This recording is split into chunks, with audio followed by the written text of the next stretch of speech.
Our story begins on a deceptively peaceful morning. It's April 16th, 2024. Just past dawn in Nasu, Tochigi Prefecture.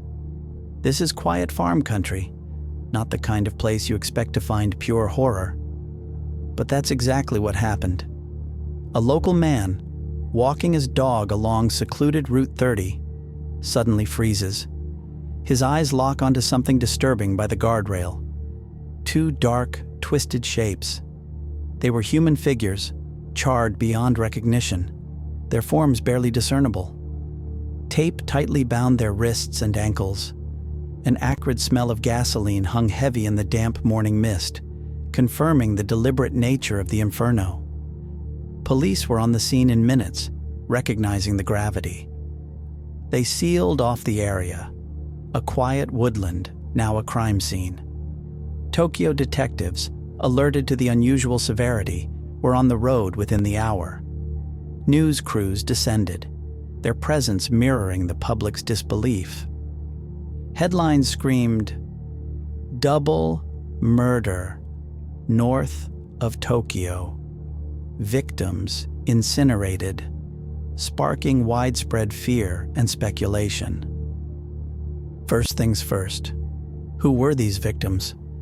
Their fingerprints were gone, burned away, but dental records survived. The matches came back fast, and that's when the shock factor really kicked in. The bodies belonged to Ryutaro Takarajima, 55, and his wife, Sachiko, 56. These weren't just everyday folks. The Takarajimas were titans of Tokyo's food scene. They'd built and managed 14 successful yakiniku and izakaya spots in the bustling Ueno district. We're talking about true restaurant moguls, pulling in billions of yen. That's tens of millions of dollars. Every single year. Their immense wealth and high-profile status stood in stark contrast to their grim end. They died bound, burned, and dumped 150 kilometers away, about 95 miles north of Tokyo. Employees saw them as fair, rivals called them ruthless. But the baffling question remained, why would anyone drag this powerful couple so far north and set them on fire? The violence, coupled with their prominence, screamed a deeply personal, sinister motive. As investigators dug deeper, their focus narrowed right in on the family.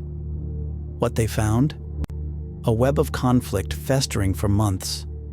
Ryutaro, the patriarch, fiercely protected his empire. He consistently resisted handing over full control to his eldest daughter, Manami. Manami had been groomed to succeed, but she felt sidelined. Her frustration peaked, culminating in her furious resignation from the company board in January, just months before her parents were found. She harbored immense resentment, feeling perpetually shut out.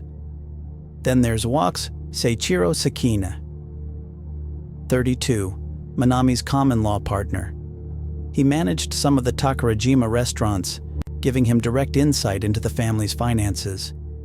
But he, too, clashed with Yuarao, Taro, and Sachiko over cash flow and business direction. Evidence later found on Sakine's phone was chilling. Messages to Manami stating, "I'll get rid of both of them," and "I'll make sure they can't walk." These weren't idle threats. They proved his direct involvement. Friends recalled Manami venting late-night messages, revealing her despair. "They don't trust me," she'd text. "I'll never get my turn." The ultimate mastermind was clearly the daughter, Manami. Her and Sakin's combined ambition, resentment, and Sakin's manipulative influence fermented into a twisted plot. They wanted control, no matter the cost. So, how do you go from a family squabble to a double murder? The plot started to take a chillingly formal shape in March 2024. Sakin, needing muscle, texted an acquaintance. "I need someone erased. I'll pay." The acquaintance, horrified, declined, later tipping off the police. Undeterred, Sakine drafted an even darker plan. He called Mitsuharu Sasaki, 28, a college buddy with shady contacts. Sasaki, leveraging his connections, then tapped Ryo Maeda, 36, a part-time driver and fixer in less savory circles. Maeda quickly found the perfect spot, a vacant garage in Shinagawa, Tokyo, isolated and ideal for their sinister purpose. Together, Sakine, Sasaki, and Maeda formulated their recruitment strategy. They turned to anonymous messaging platforms like Telegram. Their Telegram ad read, "High pay night work, 1 million yen, or approximately $6,400 US. No experience needed." A huge, untraceable sum for what seemed like simple night work proved irresistible. 3 young men answered that call.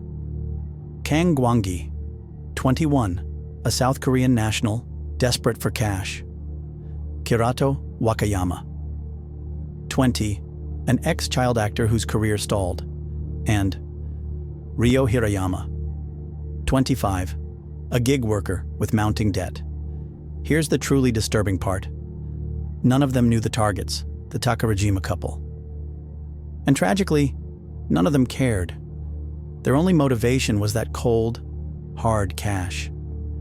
This highlights a troubling trend in modern Japan, the yami baito, or dark part-time job. These are illicit, high-paying online gigs that exploit desperate young people, pushing them into crimes from theft to murder. These 3 men became cogs in a sprawling, detached network of executors. The fatal trap was sprung at 11 p.m. on April 15th. Manami, playing the dutiful daughter, invited her parents to inspect a new store site. This was the very Shinagawa garage that would become their tomb. Maeda drove the unsuspecting couple straight into the trap. As soon as they entered, the garage doors rolled shut, sealing their fate. Then came the twisted hospitality. Champagne flutes appeared, offered as a celebratory gesture. But that toast was sinisterly laced with a potent sleep-inducing drug. Within minutes, Ryutaro slumped into unconsciousness. His wife, Sachiko, quickly followed. With the victims incapacitated, Sakine's signal was chillingly simple. One word, now. The execution was brutal and efficient. Kang Gwangi looped an extension cord tightly around Ryutaro's throat. Kirato Wakayama, despite his youth, pulled the other end. Ryo Hirayama, the third accomplice, stood by, watching the door. Strangulation, swift, silent, and merciless. Then, a chilling blow. A hammer crashed once into Sachiko's head, fracturing her skull. The entire murderous deed was done in under 5 minutes. Cameras? None. Maeda dragged out a high-pressure washer, meticulously hosing down every surface. But here's the thing about crime. It's never perfect. Microscopic splatter, invisible to the naked eye, clung stubbornly to a floor drain. This was evidence that would later sing to forensic investigators, linking the crime to this very location. They wanted total erasure, but they left behind a crucial whisper. Around 2 a.m., with the gruesome act complete, the bodies were wrapped, then crudely stuffed into Maeda's van. The journey north began. But the modern world leaves traces. Highway cams, ETC toll pings, and the GPS data from Kang Gwangi's own phone meticulously traced the van's entire route north. Every turn, every stop, every kilometer from Tokyo to Tochigi was recorded. At 4:30 a.m., the van arrived in Nasu, a remote forest road devoid of streetlights or witnesses. Gasoline splashed over the wrapped bodies. A lighter flicked. Flames roared, consuming the last remnants of the Takarajimas. The perpetrators drove away, confident that fire would erase all traces of their heinous act. But fate intervened. A diligent taxi driver finishing his night shift saw the unusual blaze in the pre-dawn darkness and called it in. Within an hour, local officers arrived at the scene. They found not just the charred remains, but critical clues. Pieces of melted tape, fragments of the cord used to bind the victims, and most crucially, a receipt from a Shinagawa hardware store, time-stamped just 2 days earlier. That small paper trail, so seemingly insignificant, became a powerful link, pulling investigators back to the Tokyo murder site. The investigation quickly gained unstoppable momentum, like a snowball rolling downhill, picking up every piece of evidence. April 20th. Just days after the discovery, CCTV footage emerged, placing Sakine buying cords, tape, and fuel cans. These were items directly linked to the crime. April 25th. Forensic analysis delivered a crucial breakthrough. DNA found on a cup discovered in the Shinagawa garage precisely matched Kangwangi, placing him at the primary murder scene. May 7th. The first wave of arrests hit. Sakine and Maeda were taken into custody, initially on charges of corpse disposal. May 15th. The charges escalated. Kang and Wakayama were formally indicted for double murder, solidifying their roles as the direct executioners. May 19th. Sasaki was booked for solicitation. June 27th. After weeks of meticulous evidence gathering, the police finally moved on Manami Takarajima, the suspected mastermind, arresting her for allegedly orchestrating her parents' murders. July 18th. The net completely closed. All 7 suspects, Manami Takarajima, Seiichiro Sakine, Mitsuharu Sasaki, Ryo Maeda, Ryo Hirayama, Karato Wakayama, and the South Korean national, stood formally charged with murder and conspiracy. This layered police approach systematically dismantled the entire complex plot, piece by piece. What drives a daughter to conspire in the burning of her own parents? Investigators meticulously traced months of escalating text message fights and heated arguments within the Takarajima family. These disputes weren't minor squabbles. They centered fiercely on things like profit splits, coveted board seats, and massive expansion loans. Manami, the mastermind behind the entire crime, was supposedly being groomed to inherit this vast empire, but felt increasingly marginalized and shut out from real control. Sakine, her manipulative partner, actively fanned the flames of her anger and resentment. "They'll never let you lead," he allegedly told her, preying on her insecurities and ambitions.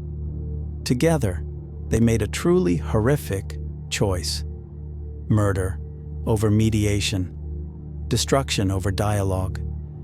The motive was unequivocally about control and money, the immense fortune of the Takarajima restaurant empire. Interestingly, no elusive Yakuza money trail or official organized crime link ever emerged. Instead, the driving force was raw greed and deeply wounded pride within the family itself. The sheer audacity and coldness of a child orchestrating her parents' murder for wealth, then brazenly attending their funerals appearing grief-stricken, sparked unparalleled outrage across Japan. It really makes you wonder, doesn't it? The Tochigi body disposal case starkly spotlights a disturbing phenomenon in Japan: the rise of the dark gig economy.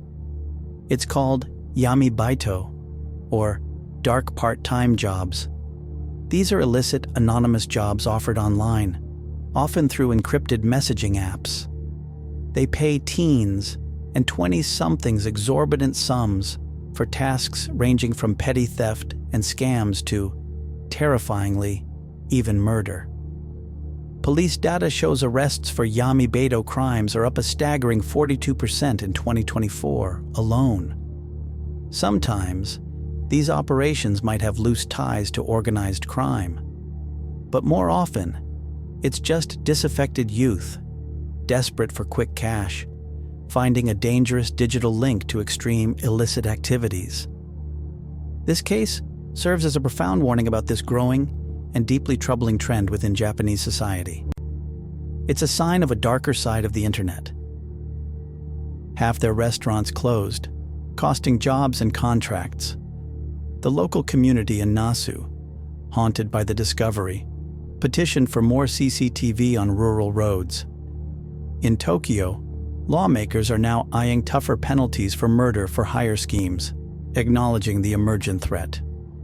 The trial for the 7 indicted individuals is set for early next year.